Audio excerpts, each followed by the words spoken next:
The doors of the War Council chamber slammed open, and every general in the room reached for the hilt of a sword. She stood in the doorway, barefoot, hair plastered to her face in dark ropes, water pooling on the stone beneath her.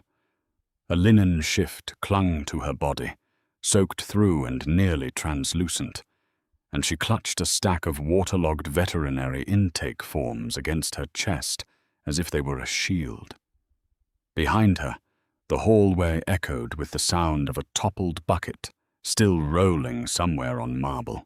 The Alpha King of the Northern Dominion sat at the head of a table carved from a single slab of ironwood.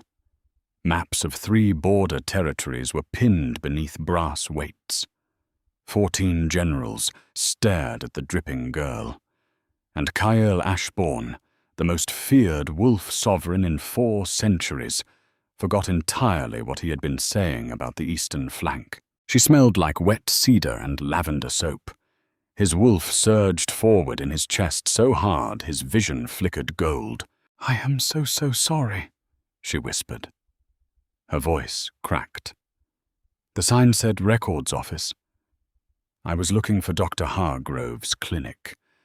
There's a lame foal in the south paddock, and the paperwork needs to be filed before sundown, or they'll put him down, and he's only 3 weeks old, and please don't execute me." She said all of this in a single breath. Water dripped from her elbow onto General Vorath's campaign notes. Kael's mouth opened, then closed. His wolf whispered one word inside his skull, and the word was mine. "Out," Kael said. General Vorath looked up. "My king?" I said, "Out, all of you." 14 chairs scraped back. 14 generals exchanged glances that would fuel barracks gossip for the next decade. The door closed behind them with a heavy oak thud, and then it was just the Alpha King and the dripping Omega, who was trying to edge backward toward the hallway. "Stop," he said. Not a command. Almost. His voice had dropped into a register he did not entirely control. She stopped. Her eyes were the color of rain on slate, wide and terrified, and she was shivering so hard the intake forms rattled in her hands. This was how Kyle Ashbourne first met Lyra Voss. She was 23, an apprentice veterinary aide at the Pax Livestock Annex, a position so low in the hierarchy that her name did not appear on any census roll. She had been given the job 6 months ago, after being quietly expelled from the Greymore Pack, for a reason no one would say aloud. She lived in a converted storage room above the goat barn. She owned 2 dresses, both mended at the hem, and a pair of boots 1 size too large that she stuffed with newspaper. She did not know that the enormous black wolf she had been leaving table scraps for, behind the veterinary barn every night for the past week, was the king himself. Kyle knew he should say something authoritative, something that would restore the dignity of a war council she had just shattered by dripping on. Instead, he pulled the cloak from the back of his chair and held it out to her. His arm extended before his brain approved the motion. She stared at the cloak. It was worth more than everything she owned combined. The fur lining alone was silver fox, dense and warm, and it smelled like pine smoke and something deeper, something that made the Omega in her blood tilt its head and go very, very still. "You're shivering," he said, as if that explained why the Alpha King was offering his personal cloak to a barn worker who had just destroyed a military briefing. She took it. Her fingers brushed his. The contact lasted less than a second, but his wolf howled so loudly inside his chest that he had to clench his jaw to keep the sound from escaping his throat. "Thank you," she whispered. She wrapped the cloak around herself and immediately looked like a child wearing her father's coat, the hem dragging the floor. Her small frame swallowed by it. He wanted to pick her up. He wanted to press his face into her wet hair and breathe until his lungs burned. He wanted to find out who at the Greymore Pack had expelled her and tear their throats out with his teeth. "The records office," he said carefully, "is in the east wing. This is the west." "I know that now," she said. A drop of water fell from her nose onto the ironwood table. She looked at it in horror. "Oh no. Oh, that's probably a historic table. Is that a historic table?" "It's a table. It looks historic. It is 400 years old." "Oh no." She tried to wipe the water drop with her sleeve, which was also wet, which only spread the water into a larger puddle. She made a sound of distress that was so genuinely anguished that something in Kyle's chest cracked open like an egg. "Leave it," he said. "I'll have someone show you to the records office." "You don't have to. I've already ruined your meeting." It looked important. There were maps. She peered at the nearest map. "Is that the eastern border? Those troop positions look exposed." "Sorry. I read a lot." Kyle stared at her. She turned pink from her collarbone to her hairline. "I'll go now." She shuffled toward the door, his cloak trailing behind her like a royal train, leaving a wet trail on the ancient stone floor. At the doorway, she paused and looked back. "Can I return the cloak tomorrow? I don't want to get it wetter." "Keep it as long as you need. That's very kind for someone who just dismissed his entire war council." She left. The door closed. Kyle stood alone in the chamber with the maps, the brass weights, and the faint ghost of wet cedar and lavender. He sat down. He put his hands flat on the table. He breathed. His wolf was already calculating the fastest route to the goat barn. That night, a massive black wolf appeared at Lyra's door. She had grown accustomed to this. For 8 nights running, the wolf had shown up at the veterinary barn just as the sun dipped below the tree line, always from the direction of the northern forest, always alone. He was enormous, easily the largest wolf she had ever seen, with fur so black it swallowed light and eyes that burned gold like lanterns in the dark. The first night, she had been terrified. She had pressed herself against the barn wall and held a pitchfork in trembling hands.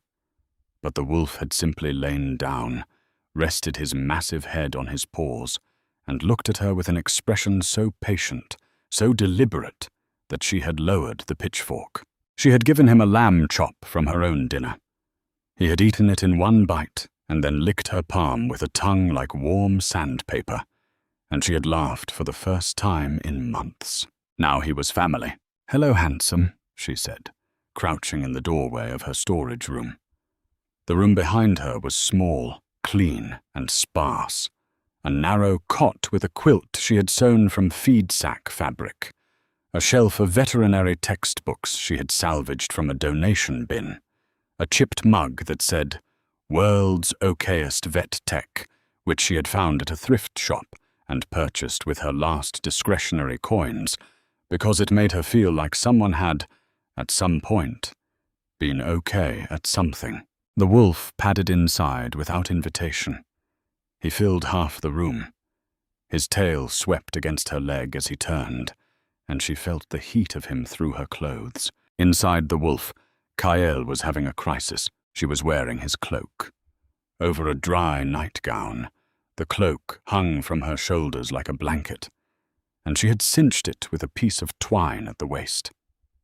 She looked absurd. She looked like the only thing in the world worth looking at. "I should not be here," he told himself. "This is the 3rd week. I am the Alpha King.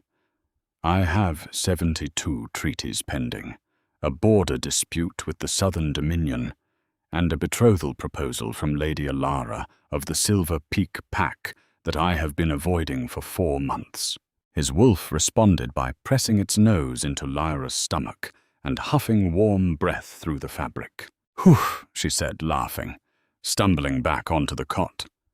"You're pushy tonight." She scratched behind his ears. Her nails found the exact spot where his skull met his neck, the spot that no one in the world knew about, and his back leg twitched involuntarily. I am the Alpha King, he repeated to himself. I am twitching. I had the strangest day, she told him, settling onto the cot with her legs crossed.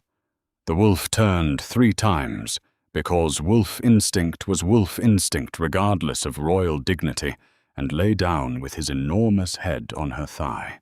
Her fingers moved through the fur between his ears. He closed his eyes. I accidentally walked into a war council, dripping wet, in my undershift. She groaned. The Alpha King was there. You know, the king. Big guy, terrifying, could probably kill me by looking at me too hard. He could not, in fact, kill her by looking at her. He could apparently only stand in front of her like an idiot, offering his cloak. He was actually kind, she said quietly. Her fingers slowed. He gave me his cloak. Didn't yell. Didn't have me punished. He just gave me his cloak and told me where the records office was. She was quiet for a moment. Her hand rested on the wolf's broad skull. Nobody's been kind to me in a long time, Shadow. Shadow. She had named him Shadow.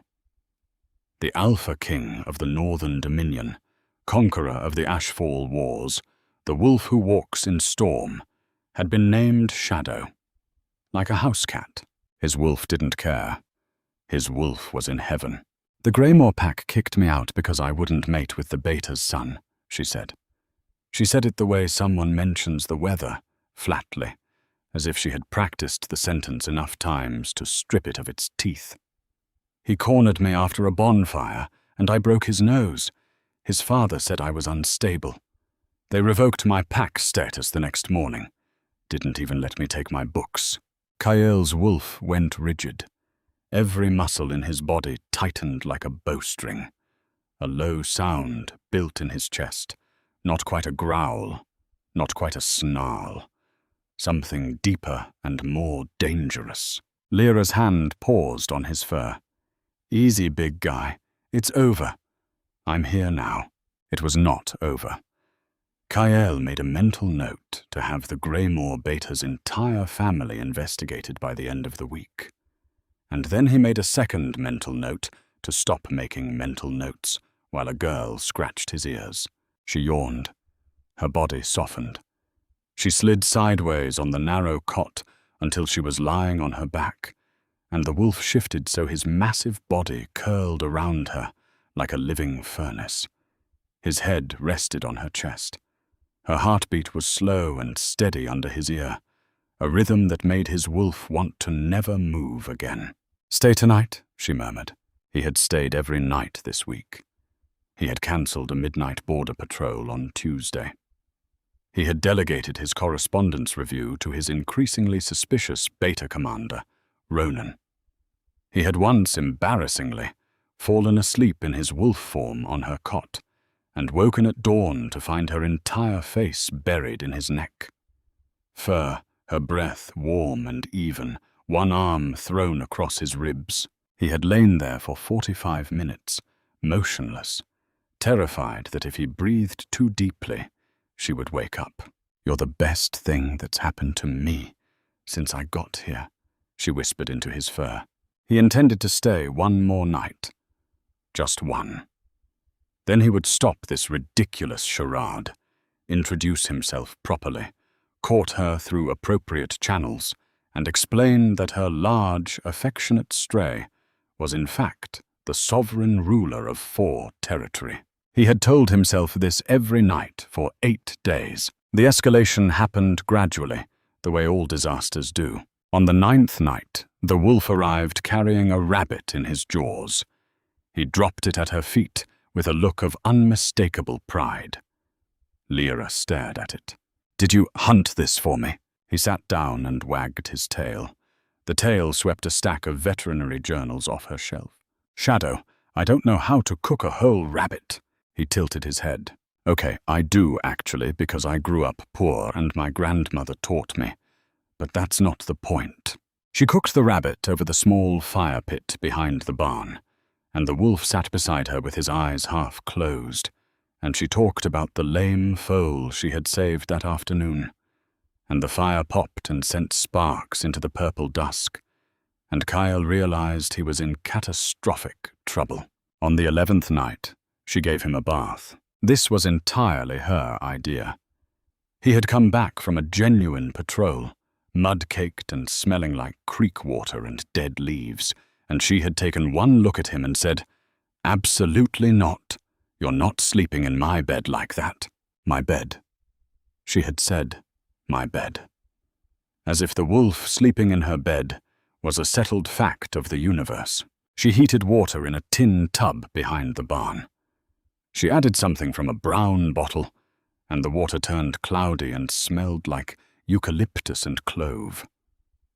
She rolled up her sleeves. She looked at the wolf. "In. She said. The Alpha King of the Northern Dominion got in the tub. The water was warm. Her hands worked through his fur with a methodical gentleness that suggested she had bathed many animals and feared none of them. She scrubbed behind his ears. She lifted each paw and washed between the pads. She poured water over his back from a dented tin cup and hummed a song he didn't recognize, something slow and sawn sweet. "You know," she said, working soap along his spine, "you're very well behaved for a wild wolf. Most wild wolves would have eaten me by now." "I would never eat you," he thought. "I would burn down the world for you. I am sitting in a tin tub while you wash my armpits, and I have never been happier. Also, you smell expensive," she said, sniffing the fur on his neck, "like pine smoke and something. Do wolves have a natural musk? I should research this." Boom. "You should not research this," he thought desperately. She toweled him off with a cloth that was barely larger than a hand towel, which meant she had to press her whole body against his side to reach across his back, and his wolf made a sound that was embarrassingly close to a purr. Later, clean and warm, he lay on her cot while she changed behind a hanging sheet. He could see her silhouette. He closed his eyes and turned his head toward the wall and thought about border treaties and grain tax reform and anything that was not the silhouette of Lara Voss pulling a nightgown over her head. The next morning, General Ronan intercepted Kyle outside the royal quarters. "You weren't in your chambers last night," Ronan said. He was a broad man with a red beard and the permanently exhausted expression of someone who had been managing Kyle's schedule for 12 years. "I was on patrol." "You were not on patrol. I checked with the patrol unit. I was on a private patrol." "There is no such thing as a private patrol." "There is now." Ronan stared at him. "You have mud on your neck." Kyle touched his neck. It was clean. Ronan's eyes narrowed. "That was a test," Ronan said. "You reached for your neck. You've been in wolf form. You never shift unless it's combat or you're doing something stupid. I am the king. I do not do stupid things. Sire, with the deepest respect, you once challenged a visiting diplomat to a drinking contest and woke up wearing his ceremonial headdress. That was diplomacy. You were 16. Early diplomacy." Ronan folded his arms. "Who is she?" "There is no she. Your wolf is practically vibrating through your skin right now. I've known you since we were pups. There's a she. Who is she?" "She is no one. I am going to the training yard. It's 6 in the morning. I train early." "You have never in your life trained before 9. Kyle walked away. Behind him, he could feel Ronan's stare boring into his back with the intensity of a man who was going to find out eventually and enjoy being right far too much. On the 13th night, the wolf stole her scarf. It was not intentional. Or rather, it was entirely intentional. But Kyle blamed his wolf, which was like blaming his own left hand, and roughly as convincing. The scarf was draped over her chair, a thin cotton thing, pale blue with a fraying edge, and it smelled so overwhelmingly like her that his wolf snatched it off the chair and bolted before Lyra even turned around. "Shadow! That's my only scarf!" He was already 300 yards into the tree line, running with his ears flat and the scarf flapping from his jaws like a banner of conquest. His wolf was ecstatic.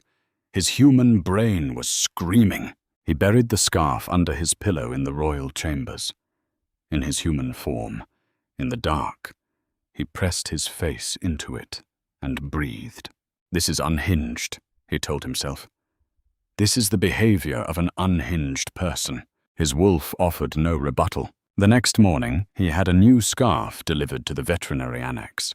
Cashmere, deep blue, worth approximately 40 times the original. Lyra found it on her doorstep with no note. "Shadow," she told the wolf that evening, holding up the cashmere scarf. "Someone left this for me. Do you know anything about this?" The wolf yawned enormously and looked away.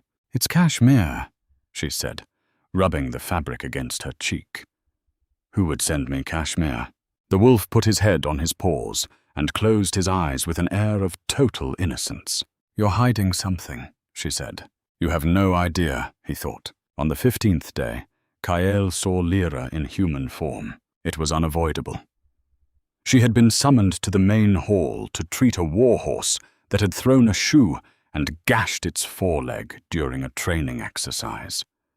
Kael was crossing the courtyard when he saw her kneeling in the straw, her sleeves rolled up, blood on her hands, speaking softly to a 1,200-pound stallion that was trembling and wild-eyed and letting her touch him as if her fingers were made of something holy. She cleaned the wound. She packed it with a poultice that smelled like yarrow and honey. She wrapped it with steady hands, and then she pressed her forehead against the horse's muzzle and breathed with him, slow and deep, until the trembling stopped. Kael stood at the edge of the courtyard and did not move for 4 minutes. A passing soldier saluted him, and he did not notice. She looked up and saw him. Her face went through 6 expressions in 2 seconds. Recognition, panic, the memory of the War Council disaster, a flush of embarrassment, a tentative smile, and then a strange softness, as if she was remembering his cloak. "Your Majesty," she said, and tried to stand, and her boot caught in the straw, and she stumbled sideways into the horse, who snorted. "Stay," he said. "Finish your work." She finished. He watched. She spoke to the horse the same way she spoke to his wolf, with the same steady gentleness, the same presumption that the creature understood her. When she was done, she stood up, wiped the blood on her apron, and looked at him with those rain-slate eyes. "Thank you for the cloak," she said. "I washed it. I can return it." "Keep it. It's worth more than my annual salary." "Then consider it a bonus," she laughed. It was a short, surprised sound, and it hit him like a fist to the sternum. "I should go," she said. "There are 3 goats with hoof rot waiting for me." She turned to leave. And then, because his wolf demanded it, and his human brain was apparently on permanent holiday, he said, "What did you mean about the troop positions being exposed?" She froze. "The eastern border map. You glanced at it for 3 seconds. You said the positions looked exposed." She turned back. Her face was careful now, the face of an Omega who had learned that being too smart was almost as dangerous as being too beautiful. "The 3rd Battalion is too far forward," she said quietly. "If the Southern Dominion faints at the river crossing, your 3rd Battalion commits, and your supply line from Ashenmere is uncovered for 6 hours, enough time for a raiding party to cut it." Kael stared at her. "My grandmother was a cartographer," she said. "Before she was a cook, she taught me to read terrain. I'm sorry, I shouldn't have said anything." "No," he said. "You should have." She held his gaze for a moment longer than was comfortable. Then she dipped her head, picked up her medical kit, and walked away through the courtyard with straw in her hair and blood on her hands, and absolutely no idea that she had just identified a flaw his generals had missed for 3 weeks. That night, his wolf showed up at her door an hour early. She let him in. She was still in her work clothes, smelling like yarrow and horse sweat. And she sat on the floor with her back against the cot and let the wolf curl around her. "I talked to the king again today," she said. She was pulling burrs from the wolf's tail, working each one free with patient fingers. "He's not what I expected."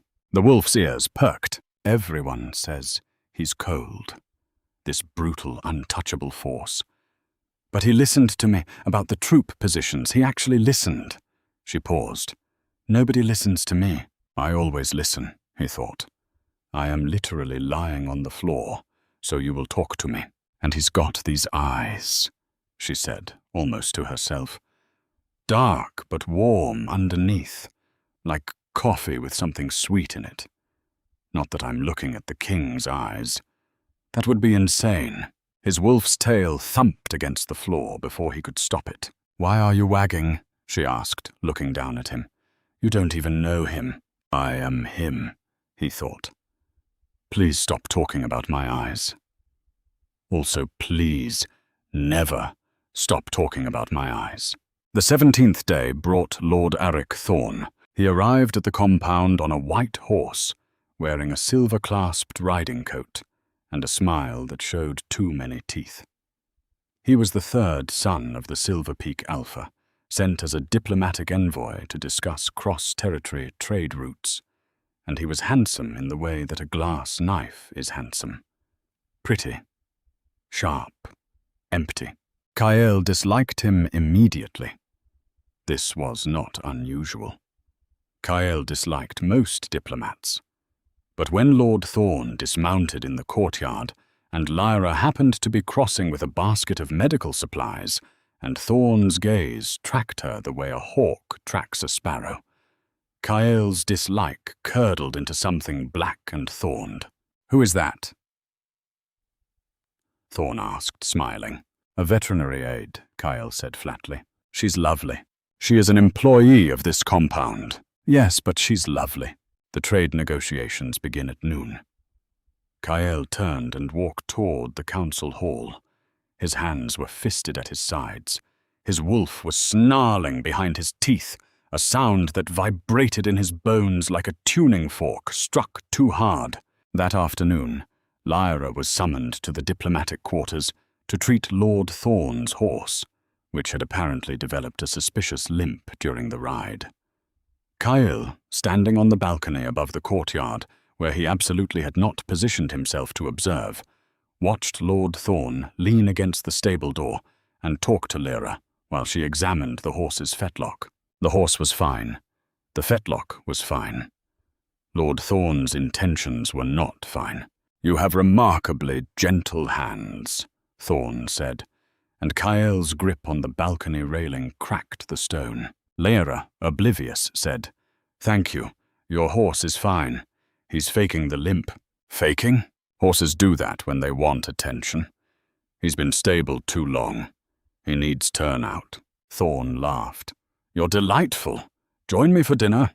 Kael stopped breathing. Lyra looked up. She tilted her head. She looked at Lord Thorn the way she looked at an animal presenting symptoms, with a diagnostic calm that was somehow more devastating than any rejection. "I eat in my room," she said, "with my wolf." "Your wolf? He's a stray, very large, very possessive of the dinner hour." Thorn's smile dimmed by exactly 2 watts. "Perhaps another time." "Perhaps," she said, in a tone that meant never. Kael exhaled.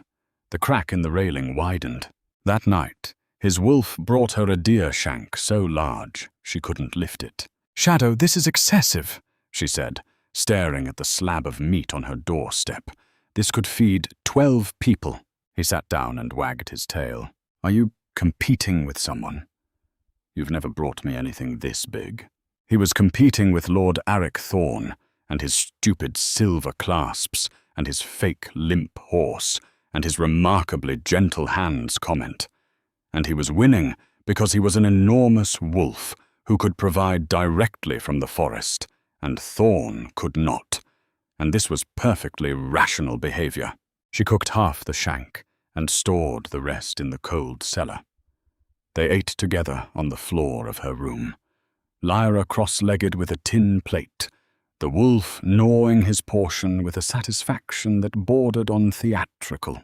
"The king's diplomat asked me to dinner today," she told the wolf. He stopped chewing. "Lord Thorn. He's handsome, I guess, in a glass sort of way." She picked a piece of meat from her teeth. I said no. The wolf resumed chewing with renewed enthusiasm. "I don't trust pretty men who notice me," she said. "Pretty men only notice women like me when they want something small. A night, a story, something they can use up and leave behind." Her voice had gone flat again. The practiced flatness. The Greymore flatness. "The king's different, though," she said quietly. She was staring at the fire. "He noticed me, and he asked about maps." The wolf pressed his side against her. She leaned into him. "You know what's stupid, Shadow? If I could pick anyone in this whole compound to have dinner with, it would be him. But he's the king, and I'm a barn girl who talks to a stray wolf. That's not a love story. That's a comedy." "It's both," he thought. "It's both, and you don't know it yet." On the 19th night, Lord Thorn tried again. He found Lyra in the herb garden behind the veterinary annex, on her knees in the dirt, transplanting comfrey seedlings by lamplight. He approached from the garden gate, and his shadow fell across her work. "You're dedicated," he said. She didn't look up. "These need to be in the ground before the frost. Can I help you, Lord Thorn?" "Arik, can I help you, Lord Thorn?" He crouched beside her. Too close. His knee brushed hers. The lamplight caught the silver clasp on his coat, and it threw a small, bright dot on the garden wall. "I think you underestimate yourself," he said. "You shouldn't be in a barn. A woman with your intelligence, your instincts. You should be advising the king's council." "I'm advising a comfrey plant right now, and it needs my full attention." He laughed, but it was thinner this time. "I could offer you a position in Silver Peak. Better quarters, better pay. A chance to study veterinary science at the academy." She paused. Her hands went still in the dirt. This was not a small offer. She knew it. Silver Peak's veterinary academy was the best on the continent. She had dreamed about it when she was 14, lying in her narrow bed at Greymore, reading a salvaged textbook by candlelight. She had never said this dream out loud to anyone, except to Shadow. "Why would you do that?" she asked carefully. Thorn's smile was warm. And here was the thing about Thorn, the thing that made him dangerous rather than simply annoying. He was not entirely lying. He saw potential in her. He collected potential the way some men collected horses, with an eye for value and a firm grip on the bridle. He would have given her the academy. He would have also expected a return, not the crude return his smile implied, but a subtler one. Loyalty, connection, a thread leading back to the Northern Dominion's inner workings, through a girl who had read the king's war maps in 3 seconds flat. But there was a splinter of genuine admiration in his offer. A splinter of the boy who had once wanted to study medicine before his father told him 3rd sons were for diplomacy. He looked at Lyra's hands in the dirt and saw someone doing the work he had never been allowed to do. "Because someone should," he said, and for 2 seconds he meant it completely. The garden gate exploded inward, shattered wood, the scream of tearing iron, and then a black wolf the size of a small horse was standing between Lyra and Thorn, hackles raised, teeth bared, a sound coming from its chest that was less a growl and more a geological event. Thorn scrambled backward. His hand went to his hip, but he carried no weapon. Diplomats didn't carry weapons on Allied territory. His face was white. "Get away from her," the wolf did not say, because wolves do not speak, But the message was so clear in the gold-burning eyes and the drawn-back lips that language was unnecessary. "Shadow!" Lyra gasped. She grabbed the wolf's scruff with both hands. "Shadow, stop! He wasn't hurting me." The wolf didn't move. The growl didn't stop. The eyes stayed locked on Thorn, with a focus that made the air feel thin. Thorn, to his credit, did not run. He looked at the wolf.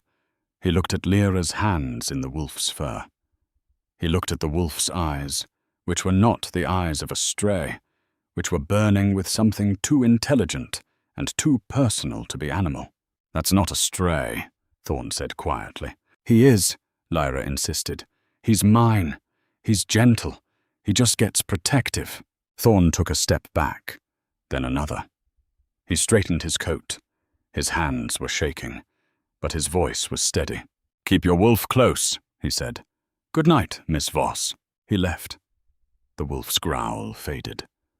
Lyra sank to her knees and pressed her face into the wolf's neck and breathed. "You can't do that," she whispered. "You can't just attack diplomats. They'll put you down. I will burn this compound to the foundation stones before I let anyone put me down or touch you," he thought. But he pressed his nose into her hair and breathed her in and let his heartbeat slow. "You scared me," she said. Her arms tightened around his neck. She was shaking. "Don't scare me like that." He licked her temple. She laughed, a wet, half-tearful sound, and pulled back to look at him. "Your eyes," she said. She frowned. "Your eyes are—" She held his face in both hands. She looked into his gold eyes, and something shifted in her expression. A question. A shadow of recognition. Something half-formed and terrifying. "Nothing," she said. "It's nothing." But she didn't sleep that night. She lay awake with the wolf curled around her, and she stared at the ceiling, and her hand moved absently through his fur, and she thought about gold eyes and pine smoke, and a king who asked about maps. The next morning, Lord Thorn requested an early departure from the compound. Kyle approved it with gratifying speed. But before Thorn's horse cleared the main gate, Ronan appeared at Kyle's study with his arms crossed and his red beard bristling. "Lady Alara of Silver Peak is requesting an accelerated betrothal timeline," Ronan said. "She's heard rumors about a girl in the compound. She's furious." "There are no rumors. Sire, you dismissed your entire war council because a wet Omega walked in. There are rumors. Deny them. With respect, you cannot deny a smell. You reek of lavender. Your cloak has been missing for 2 weeks. Your wolf form was seen in the veterinary annex at midnight. 3 separate soldiers have reported a massive black wolf sleeping in the barn girl's room." Kyle was quiet. "Also," Ronan said, "you repositioned the 3rd Battalion on the eastern border, based on advice from a 23-year-old livestock aide. It was the right call, by the way. The generals are mortified." Kyle looked out the window. From his study, if he craned slightly, he could see the roof of the goat barn. A thin line of smoke rose from the chimney pipe. "She's my mate, Ronan." Ronan closed his eyes. He rubbed the bridge of his nose. He took a very long breath. "Of course she is," he said. "Of course the most powerful alpha in 4 territories has a fated mate who lives above a goat barn and thinks he's a stray dog. Wolf. Stray wolf, then. This is a disaster." "Probably. You have to tell her." "I know." "When?" "Soon. That's what you said about the Silver Peak trade agreement, and it took 18 months. This is different." "How?" "I'm afraid." Ronan unfolded his arms. In 12 years of service, he had never heard Kyle say that word. Not before battle. Not before his coronation. Not when his father died and the crown was placed on his head while the body was still warm. "She'll forgive you," Ronan said, more gently than his usual tone. "If she's really your mate, she'll forgive you. She'll be angry first. You deserve angry. I know." On the 21st night, Lyra told the wolf her secret. It was raining. The kind of rain that turned the world to grey static, hammering the barn roof so hard that conversation required nearness. The wolf lay on the cot, taking up most of it, and Lyra sat in the curve of his body, with her back against his warm flank, and a veterinary textbook open on her knees. She wasn't reading it. "I think I'm in love with the king," she said. The wolf stopped breathing. "I know it's ridiculous. I've spoken to him 3 times. He probably doesn't even remember my name. But when he looks at me, Shadow, it's like—" She closed the book. She pressed her palms flat against the cover. "It's like he already knows me. Like he's known me for longer than we've been alive." The mate bond, he thought. She's feeling the mate bond. And here's the really insane part. She turned to look at the wolf. "Sometimes I think he looks at me the way you do."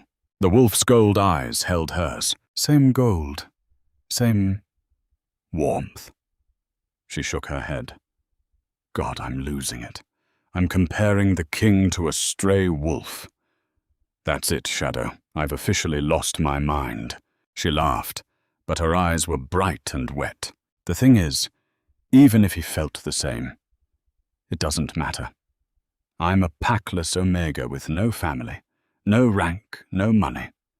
Lady Alara of Silver Peak has been seen at the compound gates twice this week. She's beautiful. She's powerful. She's everything I'm not." She wiped her eyes with the back of her hand. "I just wanted you to know, in case I have to leave. I wanted someone to know that for 3 weeks I felt like I belonged somewhere." The wolf pressed his face into her neck. She wrapped her arms around his massive head and held on. "I'll miss you most," she whispered. Kael knew then, not with the cold certainty of strategy, but with the desperate, reckless certainty of a man who has been hiding for too long and cannot hide one more night. "Tomorrow," he thought. "Tomorrow, I tell her everything." Tomorrow did not go as planned. It was Lady Alara who forced the moment. She arrived at the compound unannounced at noon, in a carriage drawn by 4 matched greys, wearing a gown of ice-blue silk that matched her eyes, which were the color of ambition and twice as sharp. She swept through the main hall with the confidence of a woman who had been told since birth that she would be queen, and she found Kael in the courtyard. "My king," she said, and the way she said it carried the weight of a contract. "Lady Alara, you were not expected. I decided the timeline needed acceleration. My father agrees." "I have not agreed to any timeline." "Then let us discuss terms." She stepped closer. Her perfume was lily and cold metal. "I've heard the rumors, Kyle. A packless Omega. A barn girl. It's beneath you. You don't know her. I don't need to. She has no pack, no status, no bloodline. She cannot give you heirs that the Northern Council will accept. She is a distraction. She identified a flaw in my eastern border defense that 14 generals missed." Alara paused. Her lips thinned. "Clever Omegas are still Omegas."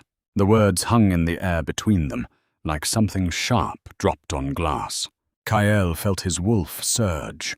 His vision flickered gold. But before he could respond, a scream cut through the courtyard. It came from the direction of the veterinary annex. High, terrified, and unmistakably Lyra. Kael was running before the echo faded. He hit the courtyard gate, vaulted a fence that separated the main compound from the livestock area, and rounded the corner of the goat barn to find Lyra backed against the wall by a wolf. Not his wolf. A real wolf. A rogue. Massive and scarred, foam at the corners of its jaws, eyes rolling with the unmistakable madness of corruption sickness. A blood disease that drove wolves feral. It had come from the northern forest. It should not have been this deep into pack territory. Something had driven it south. Lyra held a pitchfork in front of her. The same pitchfork she had held the first night she met Shadow. Her hands were steady, but her face was white, and the rogue was 3 times her weight, and it was coiling to lunge. Kael did not think. The shift hit him mid-stride, bones cracking, muscles shredding and reforming, clothes tearing away, and then the black wolf slammed into the rogue like a thunderclap. The fight was brutal and brief. The rogue was strong but mad, its movements erratic and uncoordinated. Kael caught it by the throat, bore it to the ground, and held until the thrashing stopped. The rogue went limp. He released it, stepped back, and stood panting, blood on his muzzle, his body between Lyra and the fallen animal. He turned to look at her. She was staring at him. The pitchfork had fallen from her hands. Her mouth was open. Her eyes moved from the black wolf to the torn remnants of clothing on the ground, the distinctive dark fabric of the Alpha King's formal coat, the silver wolf head clasp of the northern crown glinting in the dirt. Her eyes came back to the wolf. "Shadow," she whispered. He shifted. The transformation was slower this time, deliberate, so she could see. So there was no doubt. Bone and fur receded. The wolf's body elongated, rose, reformed. And then Kael Ashbourne stood before her, barefoot, blood on his jaw, wearing nothing but the torn remnants of his trousers, his chest heaving. Her eyes were enormous. She looked at his face. She looked at his eyes, gold fading to dark, coffee with something sweet in it. She looked at the silver clasp in the dirt. "It was you," she said. "Yes, the whole time. Yes." The rabbit, the scarf, the bath. Her voice was climbing. "I bathed you. Yes, I told you I was in love with the king, while you were the king, while you were lying on my chest. Lyra, I told you about Greymore. I told you things I've never told anyone. I cried into your fur. I know, you let me cry into your fur, and you didn't tell me." Her hands were shaking, not with fear, with something hotter than fear, betrayal and humiliation, and the specific fury of a woman who has been vulnerable with someone who held all the power and said nothing. "You lied to me," she said, "every single night. You lay in my bed and you lied to me." "I didn't lie. I just didn't." "Didn't what? Didn't mention that you're the king? That every secret I whispered was whispered to the most powerful man in the territory. That must have been very entertaining for you." "It was never entertainment." "Then what was it?" He stood there, blood drying on his jaw, the rogue wolf dead behind him. The whole compound would arrive in minutes. He had no plan for this. He had planned battle campaigns, trade negotiations, coronation speeches.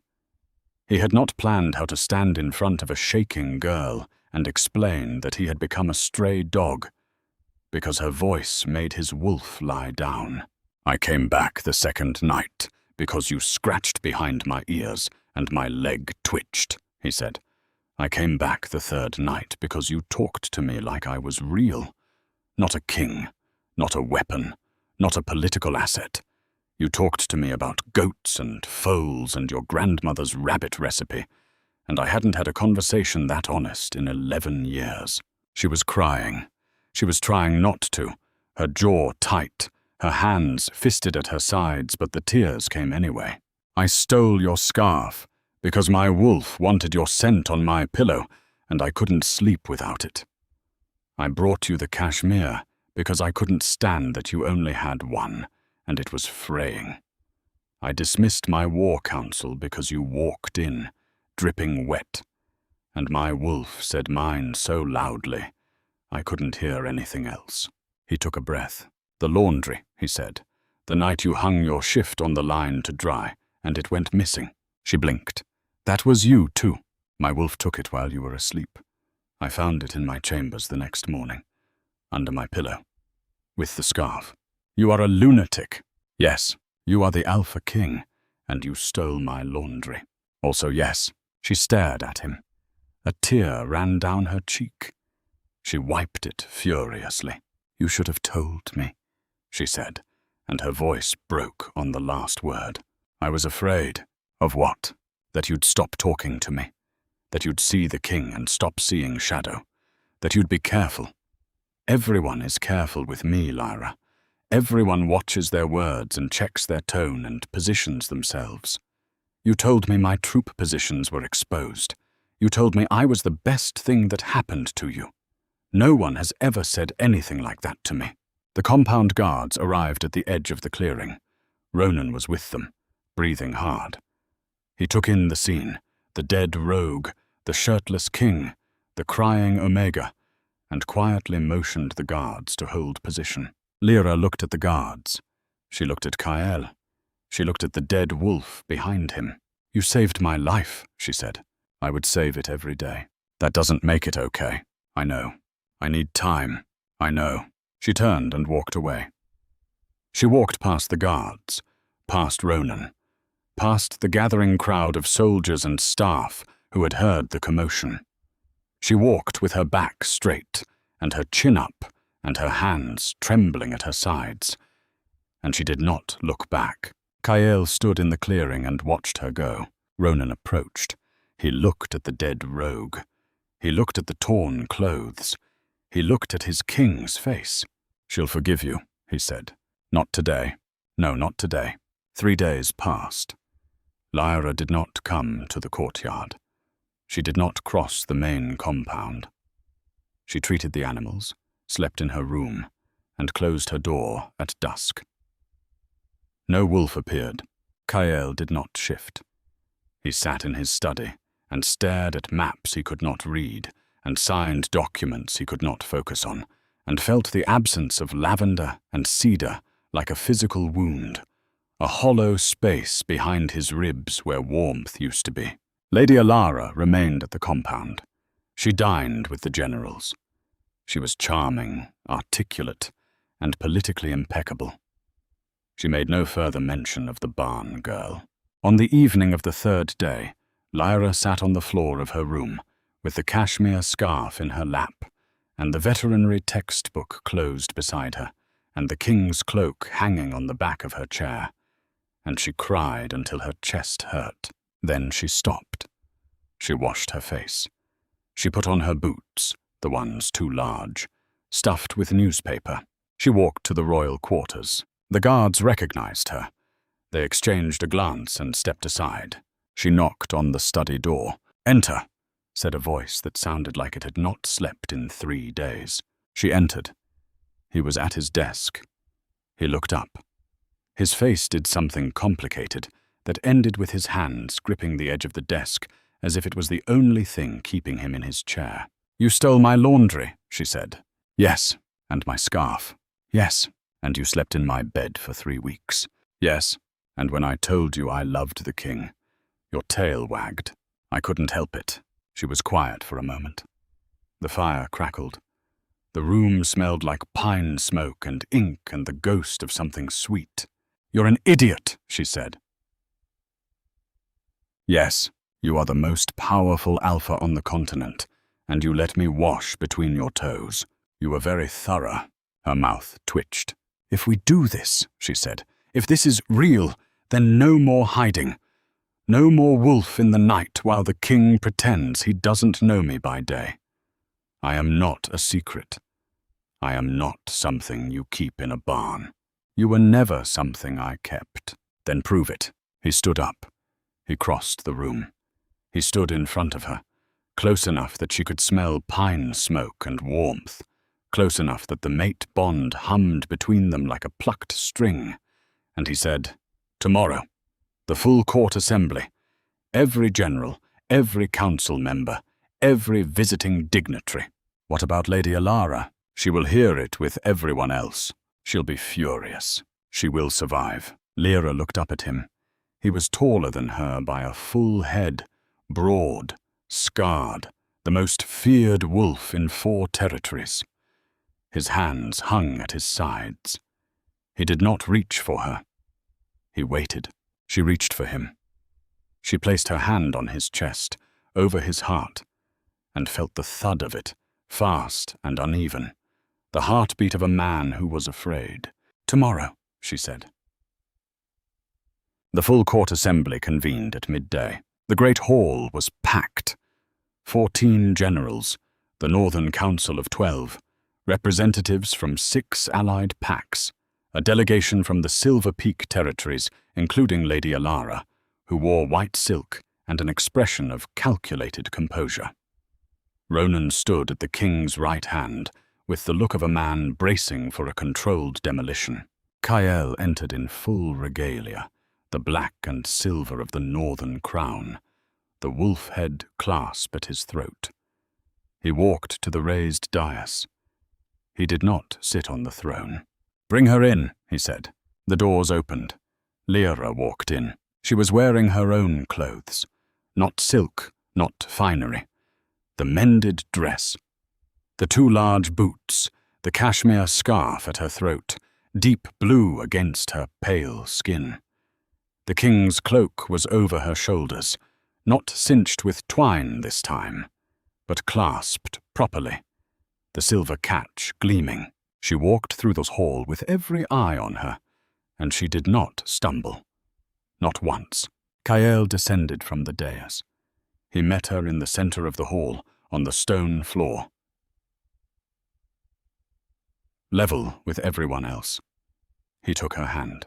"This woman is Lyra Voss," he said, his voice carried to every corner. "She is a healer.